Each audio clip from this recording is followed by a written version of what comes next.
Patay ang mag-ama sa Toledo City dahil sa pananaksak. Sospek na umano'y lulong sa droga, arestado. Ang detalye sa ulat ni Marie Dumabok ng GMA Regional TV, Balitang Bisdak.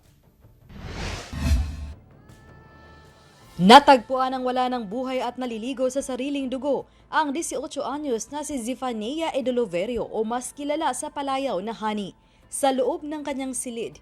Patay rin ang kanyang amang si Zoro Vavel, 51 anyos. Tadtad sa saksak ang katawan ng mag-ama. Sugatan at nasa kritikal na kondisyon ang pangatlong biktima na si Girlie Navarro, 18 anyos at kaibigan ni Hani na nooy nakitulog lang sa bahay ng mga Edoloverio. Agad namang naaresto ang sospek na kapitbahay ng mga biktima na kinilalang si Kevin Avilis, 31 anyos. Sa investigasyon ng Toledo City Police, pumasok si Avilis sa tahanan ng mag-ama habang natutulog ang mga ito. Dumiretso sa silid ni Hani at doon pinagsasaksak ang dalawang babae.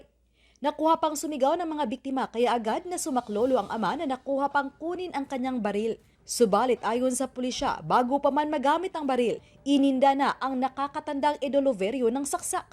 Ayon sa isang miyembro ng pamilya, matagal na umanong napupusuan ng sospek ang isa niyang kapatid at nag-aya umano itong magsama.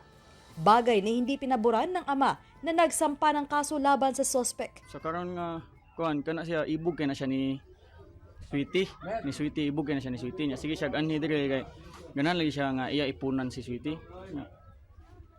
Kanang moto gingna ni papa nga kuan nga dili pwede. Kinakaunang motibo nga gilantaw na siya kaning previous judges nila sir kaning suspetsado gipailan man ni og kaso nga trespassing.